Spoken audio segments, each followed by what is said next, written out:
Varicose veins కి సరైన చికిత్స కోసం సంప్రదించండి ఎవిస్ హాస్పిటల్. నమస్తే రమగారు. నమస్తే జయ. రమగారు, చందమామ కథ చెప్తారా? చిన్నప్పుడు ఎప్పుడో ఒక కథ చదివాను జయ. నేను చాలా ఏళ్ల క్రితం మా ఇంట్లో పుస్తకం కాదు, నేను ఎవరింటికో వెళ్తే వాళ్ళ ఇంట్లో పరమ పాత పురాతన పుస్తకం చందమామోడు దొరికింది. ఏదో పేరెంటం, నాకు ఒక 9 ఏళ్ళు 9 ఏళ్ళు ఉంటాయి. 5th క్లాస్ ఖచ్చితంగా కాదు, 3rd or 4th అంతే. అయితే ఆ పుస్తకం అక్కడ ఒక చోట కూర్చొని చదివాను. రమగారు, చిన్నప్పటి నుంచి మీకు ఇంట్రెస్ట్ ఏనండి? 5 ఏళ్ల నుంచి పుస్తకం ఎక్కడ కనిపిస్తే అది ఎక్కడైనా సరే ఎవరిదైనా సరే ప్లీజ్ 5 నిమిషాలు అది ఏ పుస్తకమైనా చదివేసుకుంటారు. చదివేస్తాను. సహజంగా ఆ వయసులో ఆటలు, అల్లరి చేయటం, పాడు చేయటం అవన్నీ ఉన్నాయి. అందులో మాకు ఎక్కడ తగ్గే పని లేదు. అదే పుస్తకం ఒక కథ మీద ఆసక్తి జయ, మా ఇంట్లో అందరికీ ఉంది. అది ఎట్లా వచ్చిందండి మీకు? ఏమో మరి అడగలేదు నేను ఈ ప్రశ్న.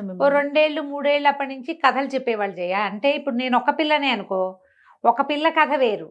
ఒక 6-7 వరుసగా పైనుంచి కింద దాకా ఉన్నారనుకో, పెద్ద పిల్లల్ని అనుసరించుకుంటూ చిన్న పిల్లలు ఉంటారు. జనరల్ గా జరుగుతుంది. నువ్వు మీ అక్కయ్యల వెనకాల నీకు తోకపుచ్చుకుని తిరగటం అంతే. ఈ తోకపుచ్చుకు తిరిగేటప్పుడు ఏమవుతుంది, ఈ పై రకాలన్నిటికీ కథలు చెప్పడానికి కూర్చోబెట్టేవాళ్ళు. మధ్యలో మా పాలేళ్ళు కథలు వినడానికి, మా కజిన్స్, మా పెద్దక్కయ్య చెప్పేది, వసంత చెప్పేది, మా నాన్న చెప్పేవారు, ఎవరో ఒకళ్ళు చెప్పేవాళ్ళు.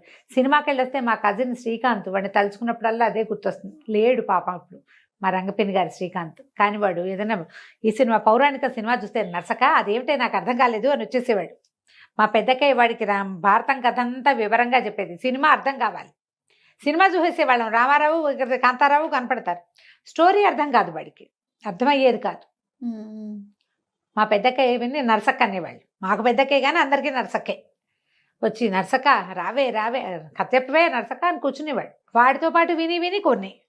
ఇప్పుడు ఈ పెద్ద పిల్లలందరినీ కూర్చోబెడతారు అన్నాలు పెట్టేటప్పుడు కథలు. సాయంకాలం పెందరాలే పడుకునేవాళ్ళం. కరెంటు తక్కువ, రాత్రిళ్ళు సినిమాల టీవీలో ఏముండేవి. పెద్ద పిల్లలతో పాటు చిన్న పిల్లలు ఆటోమేటిక్గా కథలు వినేవాళ్ళు.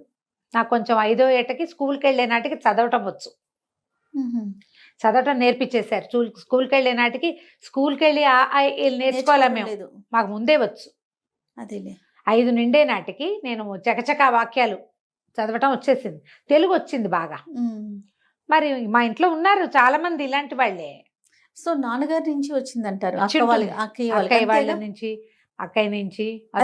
నాన్నగారి నుంచి అక్కయ్యలకి వాళ్ళ నుంచి మా అమ్మ నాన్న ఇద్దరికి పుస్తకాలు పిచ్చుంది.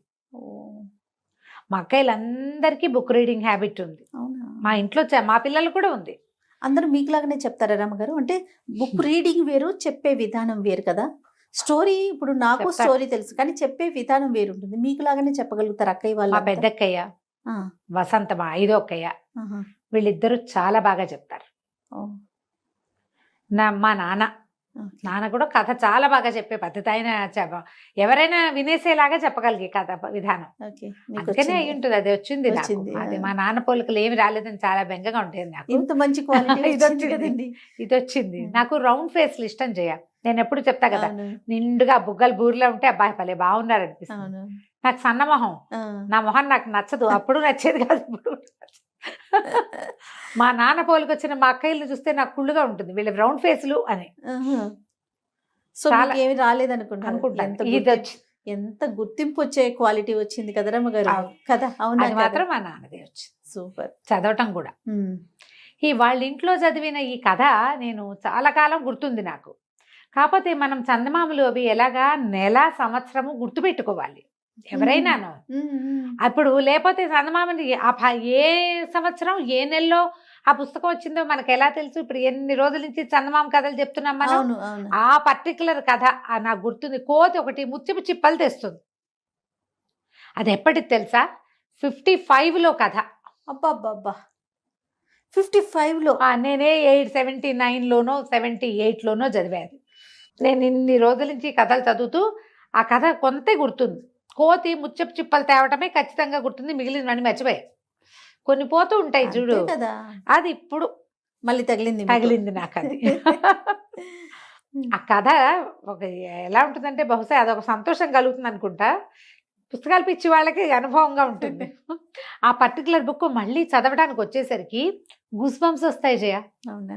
భలే సంతోషం వస్తుంది. మీకు నేను ఎప్పుడు చెప్పను ఒక విషయం చెప్తాను రమ్మగారు. మీకు నిన్న ఆపోజిట్ కాంబినేషన్ రమ్మగారు. అందరూ బయటికి వెళ్తే నేను కనిపిస్తే రమ్మగారిని అడిగానని చెప్పండి అంటారు, మీరు కనిపిస్తే జయ ఏదని అడుగుతారు కదా. మన కాంబినేషన్ అంతా హిట్. మీకు డెడ్ ఆపోజిట్ నేను రమ్మగారు. బుక్ చదవను. బుక్ అసలు మీరు కూడా అప్పుడప్పుడు కొన్ని బుక్స్ ఇస్తా ఉంటారు కదా, ఏం చదువు, మీరు తిడతారని చెప్పి తీసుకుంటా, అసలు దాని మీదకి మనసే వెళ్ళదు రమ్మగారు. అసలు ఆ థాట్ కూడా రాదు. ఇంట్లో పేపర్ చదవండి అని చెప్పి నేను న్యూస్ ప్రెజెంటర్ని కదా, నువ్వు ఒక న్యూస్ ప్రెజెంటర్వి, జర్నలిస్ట్వి, నువ్వు న్యూస్ చదవకపోతే నీకు ఎట్లా తెలుస్తాయి అని చెప్పి ప్రతిరోజు తిట్లు పడతానే ఉంటే నాకు నాకు అటు ఫోకస్ చేయలేను. మీ పుణ్యవాణి ఎన్ని కథలు వింటున్నానంటే నేను న్యూస్ కూడా చదువుతా జయ. అదే మీరు చెప్పేటప్పుడు నేను ఎంజాయ్ చేస్తాను అనమాట. అంటే బుక్ చదవాలి, బుక్ చదవబట్టే కదా ఇన్ని స్టోరీస్ మీరు చెప్పగలుగుతున్నారు. అవును, అది చాలా హ్యాపీగా మనసులో అనుకుంటాను, ఎంత డెడ్ ఆపోజిట్ కాంబినేషన్ మన ఇద్దరు. నేను న్యూస్ పేపర్ కూడా అంతే శ్రద్ధగా చదువుతాను జయ. న్యూస్ చదువుతాను, ఇంకా చదవటం అంతే, మీ హ్యాబిట్ చదవటం అంతే. అది ఇప్పుడు నాకు ఇంట్రెస్ట్ లేని సబ్జెక్ట్ అనుకో పై వాక్యాలైనా చదువుతా. అందుకని నాకు ఎక్కువ విషయాలు తెలుసు. చాలా నాలెడ్జ్ ఉండటానికి కారణము ఏమిటో నా విజ్డమ్ తెలివితేటలని అనుకోవద్దు. ప్రధానమైంది దానికి సంబంధించిన కొంత విషయాన్నైనా నేను చదువుతాను. చదవటం చాలా మంచి హ్యాబిట్ కదండి. అదే కదా విషయ పరిజ్ఞానం. అదే పరిజ్ఞానం ఎక్కడి నుంచి వస్తుంది? దీనివల్ల చదవటం. నాకు మీలాంటి గెస్టులు అందరితో మాట్లాడి నేర్చుకుంటాను నేను. చదవటం తక్కువ. నీకు అవకాశం అవసరం ఏముంది ఇప్పుడు జయ? కానీ అట్లా అది కరెక్ట్ కాదు కదా. కరెక్ట్ కాదంటే ఇప్పుడు వింటావుగా, ఒకే విషయం మీద 5-6 గెస్టుల దగ్గర వింటారు మీరు. యాంకర్లకు ఉండే బెనిఫిట్ అదే. నీకు ఎక్కువ పరిజ్ఞానం ఉంటుంది. నా రకం ఒకటి నీకు తెలుసు, అనంతలక్ష్మి గారి రకం తెలుసు, కల్పవల్లి గారి రకం తెలుసు, సత్యవాణి గారి రకం తెలుసు, మధ్యలో మవా శ్రీనివాస్ గారు కూడా ఏదో ఒక రకం. స్పెషల్ ఇంటర్వ్యూస్ చేసేటప్పుడు మాత్రం కొంచెం నేను హోంవర్క్ చేసుకోవాలి, విషయం తెలుసుకోవాలి కదా. మీరంటే మీరు చెప్తారు, నేను వింటాను. కానీ స్పెషల్ ఇంటర్వ్యూస్ చేసేటప్పుడు మాత్రం కాస్త వాళ్ళ పరిజ్ఞానం అదంతా చూసుకుంటాను ముందు. అదేలే. పూర్వం అంటే ఒక పల్లెటూరులో ఓ భార్య భర్త ఉండేవాళ్ళు. ఏదో చిన్న సామాన్యమైన కుటుంబం. వాళ్ళకు ఒక్క కొడుకు ఉండేవాడు. వాడి పేరు రంగడు. వాడిని ఊళ్ళో అందరూ నిద్రమోహన్ రంగడు అంటారు. అయ్యో, ఈ నిద్రమోహన్ రంగడు ఎప్పుడు నిద్రపోతూ ఉంటాడు. భర్తకి ఇష్టం, ఏ పని చేసేవాడు కాదు, మొద్దుగా ఉండేవాడు. వాళ్ళకి లేక కలిగాడు అబ్బాయి. అయితే ఏమైంది, కొన్నాళ్ళు అట్లాగే ఏదో పిల్లాడు కాస్త పెరిగాడు. కానీ వాళ్ళ నాన్న వాడితో ఏం పని చేయించలేక పోన్లే లేక ఒక్క పిల్లాడు, మనం సంపాదించకపోతామా వాడు తినకపోతాడా అని చాలామందికి ఉంటాయి అలాంటి భావాలు. వదిలేస్తే వాడు అలాగే హాయిగా పడుకుంటూ ఉంటాం. వాళ్ళ అమ్మ లేవరా అన్నం దిద్దుగానంటే లేచి కాసేపు అటు ఇటు తిరిగి అబ్బా మళ్ళీ బతకంగా ఉందని కాళ్ళు చాపుకు పడుకుని ఇంతే. కొన్నాళ్ళకి తండ్రి గతించాడు. వాళ్ళు చేసుకుంటున్న చిన్న వ్యాపారం కూడా పోయింది. వ్యాపారం చేసేవాళ్ళు లేకపోతే పోకేమవుతుంది, ఏదో కొట్టుండేది, కూర్చునే వాళ్ళు లేకపోయింది. ఆవిడ కూర్చునేది కానీ ఆవిడకి అనుభవం లేదు, మెల్లిగా పోయింది. ఆవిడ ఒకటి ఆ కొట్లో ఉన్నవి, తర్వాత ఇంట్లో ఉన్నవి అమ్మి పిల్లాడికి అన్నం పెట్టి తను తినేది. కొన్నాళ్ళకి అన్నీ అయిపోయినాయి. ఇహో ఇల్లు మిగిలింది. ఏం చేయాలో తెలీదు. సరే ఇవిడ ఏం చేసింది, పాపం బతుకు తెరువు కోసం ఏదో బయట పనికి వెళ్ళేది. వాళ్ళింట్లో వీళ్ళింట్లో ధాన్యం బాగు చేయటానికి, మినువులు విసరటానికి, పై పని సహాయాలకి, విస్తళ్ళు కుట్టేందుకు, భోజనాలప్పుడు సహాయం, వంట సహాయం, ఇన్నిటికీ వెళ్ళి ఏదో తెచ్చేది. వీళ్ళ నిద్రపోతున్న కొడుకుని లేపి అన్నం పెట్టేది. వాడు తిని మళ్ళీ పడుకునేవాడు. వాడు ఏనాడు పని చేద్దామన్న ఊహ కూడా చేయలే. కూర్చుని ఉంటాడు, నిద్రే కాదు, ఖాళీగా ఉంటే కూర్చుని ఉంటాడు రికామిగా. వాడేం పని చేయడు, బద్దకిష్టం అంతే. అయితే ఏమైంది, కొద్ది రోజులు గడిచాక ఆవిడ ఒక శెట్టి గారింటికి పని సాయానికి వెళ్ళేది. శెట్టి గారు చైనా వెళ్తున్నాడు.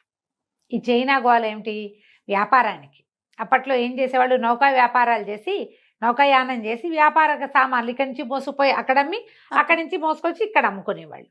వెళ్తూ ఉంటే ఈవిడ ఏం చేసింది, అప్పుడో పావలా దాచిపెట్టి 5 కాసులు వెండి కాసులు దాచి ఒరే నాయన శెట్టి గారు వ్యాపారానికి చైనా వెళ్తున్నట్ట, ఏదైనా వస్తువు తెచ్చిపెట్టమనరా, అది పెట్టుకుని ఇక్కడ వ్యాపారం చేసుకుందువు, కానీ నువ్వు కూర్చుని చేస్తావు, బయటికి వెళ్ళి తిరిగి పని చేయగలిగే వాడివి కాదు నువ్వు, వెళ్ళరా నాయన శెట్టి గారితో మాట్లాడరా అని ఏటాగొట్టా కొడుకుని పంపించింది. వీడు ఆవలించుకుంటూ లేచి ఏటాగొట్టా 2 ముద్దలు నోట్లో వేసుకుని మెల్లిగా 5 కాసులు పుచ్చుకుని శెట్టి గారిని చూడబోయాడు. ఇవాళ అమ్మేమో ఇంట్లో పని సాయం వస్తుంది, పూర్వాశ్రమంలో వాళ్ళ నాయన ఉండగా ఆయన ఏదైనా వస్తువు తెస్తే పిల్లాడి తండ్రి రంగడి తండ్రి అమ్మి పెట్టేవాడు. దాంతో శెట్టి గారు ఏమిట్రా రంగా ఇట వచ్చావు రారా అని పిలిచాడు. పిలిస్తే మీరు వ్యాపారానికి చైనా దేశం వెళ్ళిపోతున్నట్టు కదా, ఇగో అండి 5 కాసులు ఉంచండి, నాకు ఏదైనా సరుకు తెచ్చిపెట్టండి అమ్ముకోవటానికి. అప్పటి పద్ధతి ఏంటంటే ఒక వ్యాపారస్తుడు నిజంగా మనుషులు ఎంత సహాయకారులుగా ఉండేవాళ్ళు జయ. మన ముందు తరాల్లో ఇలాంటి వాళ్ళు ఉన్నారని మనం తెలుసుకుని తీరాలి.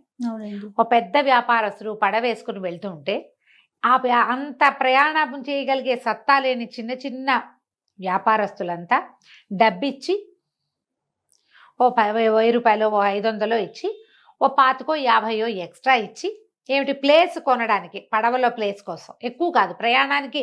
మనం ప్రయాణం చేసి వెళ్ళాలంటే చాలా అవుతుంది, మన కోసం ఓ చిన్న కార్నర్ ఖాళీగా ఉంచడం పర్వాలేదు, దానికి రెంట్ ఇచ్చి అయ్యా ఏదైనా మంచి సరుకు తెచ్చిపెట్టండి అంటే ఈ వెళ్ళిన వాళ్ళు తమ సరుకుతో పాటు తమలాంటిదే సరుకు కానీ లేదా వాళ్ళు అడిగింది కానీ లేదా ఇంకేదైనా చిన్న రకంది కానీ నాణ్యం చూసి కొనుక్కొచ్చేవాళ్ళు జయ. వ్యాపారస్తులు ఒకళ్ళకొకళ్ళు సహాయం చేసుకునేవాళ్ళు. ఇట్లా జరిగేది. ఇది ఎప్పుడో చీనా దేశానికి పడవ ప్రయాణపు గాథల్లో ఉందండి, ఇటీవల ఎవరు లేరని ఎవరైనా అంటారేమో, అలా అనడానికి కూడా వీల్లేదు.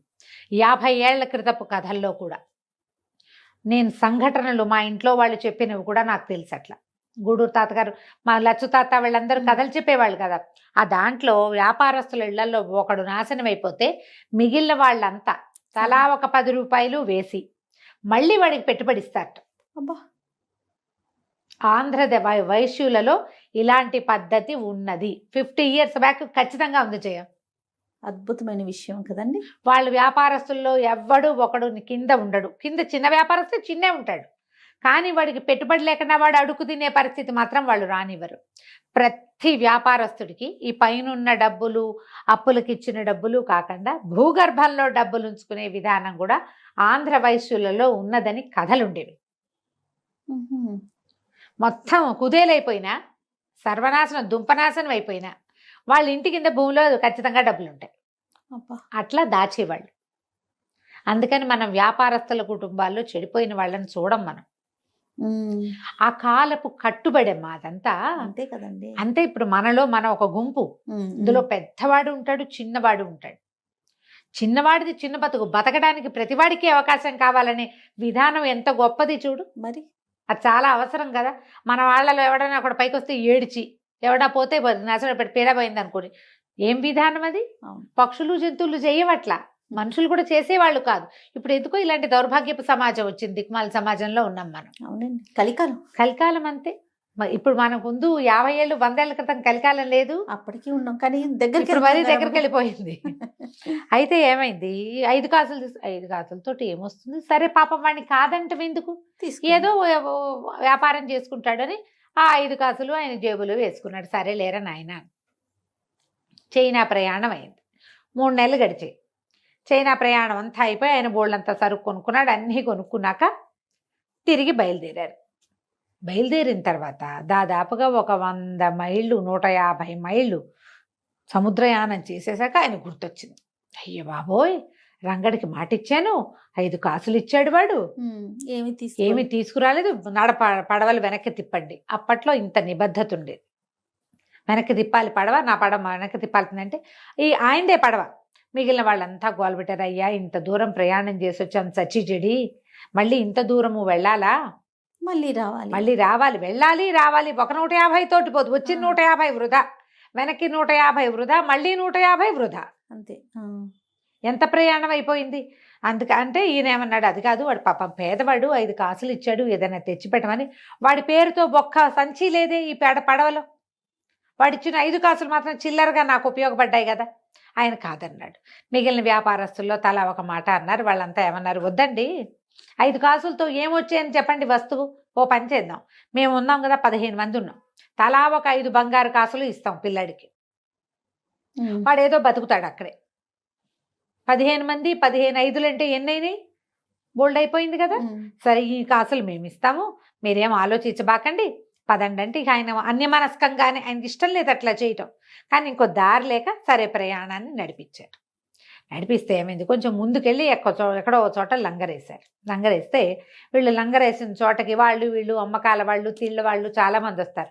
వీళ్ళు అక్కడి నుంచి తెచ్చుకున్న సరుకంతా తినడానికి కదా, అవన్నీ బేళ్ళు కట్టి పక్కన పెడతారు. ఎక్కడ లంగరేశారో అక్కడే ఆహారాన్ని, వస్తువుల్ని కొనుక్కుంటారు, అవసరమైన వాటిని. ఒక కోతుల వాడు 3 కోతులను తీసుకొచ్చారు. కోతులు అడిచి ఏదో సంపాదించుకుంటారు పావలా పరక. ఆ డెక్క మీద కూర్చుని వీళ్ళంతా చూస్తుంటే 3 కోతుల్లో ఒకటి ముసీలి కోతి, అది ఇలా కూర్చున్నట్టే ఉంది, అసలు కదలిక లేదు, నిద్రగా మాగన్నుగా ఉంది. మిగిలిన 2 కోతులు ఎగిరినాయి, దూకినాయి, గెంతినాయి, ఎంత అల్లరి చేసినాయో, ఎంత ఆడినాయో. అందరూ నవ్వుతున్నారు, సరదాగా వాడికి పావలా బేడా ఇస్తున్నారు. ఇస్తుంటే ఈయనకి ఏమనిపించింది, పాపం రంగడికి వీళ్ళంతా తల ఒక 5 కాసులు ఇలాగే ఇస్తారు, నీకోసం కొనుక్కొచ్చాను రాని, వీటిలలో ఒక కోతిని ఇస్తే సరిపోదు వాడికి అని అనుకుని, ఎరా అబ్బి ఓ కోతిని అమ్ముతావా అంటే అమ్ముతానన్నాడు. ఎంతకు అమ్ముతావు? 5 కాసులు, 5 కాసులకి అమ్ముతానన్నాడు. సరే, ఆ యంగ్గా ఎగురుతున్న కోతుల్లో ఒకదాన్ని ఇవ్వమంటే వాడు నేను సుతరాము ఇవ్వనన్నాడు. ఈ ముసలి కోతిని ఇస్తాను తీసుకోండి, ఇది నేను 5 కాసులకే కొన్నా, పావలా సంపాదించాల, కొన్న దగ్గర నుంచి ఇది నిద్రమొహందే, నాకు పడదు బాబు, వాటితోటైతే నేను సంపాదించుకుంటా, ఈ కోతిని ఉంచుకుని నాకు ప్రయోజనం లేదు, ఈ జతలో ఒకదాన్ని తీసిస్తే రెండోది దిగులు పడుతుంది, అదో బాధ, మీకు ఉపయోగం ఉండదు, నాకు ఉపయోగం ఉండదు, ఈ పెద్ద కోతిని తీసుకోండి అంటే ఆయనకి బాధగా ఉంది. కానీ పోన్లే, నిద్రమోహం రంగడికి నిద్రమోహం కోతి అనుకొని ఆ 5 కాసులు వాడి చేతిలో పెట్టి, వెండి కాసులు, ఆ కోతిని తీసుకొచ్చారు. ఆ కోతి పడవలోకి వచ్చి కూర్చుంది, ఓ మూలకొచ్చింది జోగుతూ. దాన్ని కట్టేయాల్సిన పని కూడా లేదు, వేళకి ఏదైనా పడేస్తే తింటుంది, ఓ పండో కాయో నోరు గట్టిగా మూసుకుని ఓ మూలగు చుట్టుంది, కట్టేలా. అదేం మామూలుగా కోతులు పడవలోకి వెళ్తే ఎగిరి దూకి పీకి లాగి గందరగోళం చేసేస్తాయి, పడవ ఇట్లా అన్నప్పుడల్లా దానికి టెన్షన్ వస్తుంది. దీనికి టెన్షన్ లేదు, పాడు లేదు, కూర్చున్నట్టే. ఎక్కడికో పోయింది పడవ. వెళ్ళగా ఏమైంది, ఒక కొత్త దీవిలోకి దిగారు వీళ్ళు, అది ముత్యాల దీవి. ఆ ముత్యాల దీవిలో ఈ ముత్యాలు దొరుకుతాయట, ఆయిస్టర్స్ దొరుకుతాయి.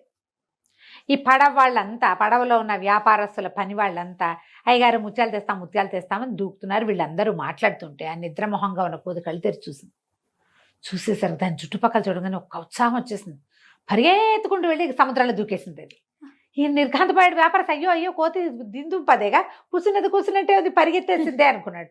1/2 గంట తర్వాత ఇట్లా పట్టుకుని 10 ముత్యపు చిప్పలు తీసుకొచ్చేసింది అది పైకి, సముద్రంలో నుంచి తీసుకొచ్చి ఒక చోట పెట్టింది. మళ్ళీ రయ్యమని పరిగెత్తుకుంటూ వెళ్ళి ఇంకో దూకింది, మళ్ళీ తెచ్చింది.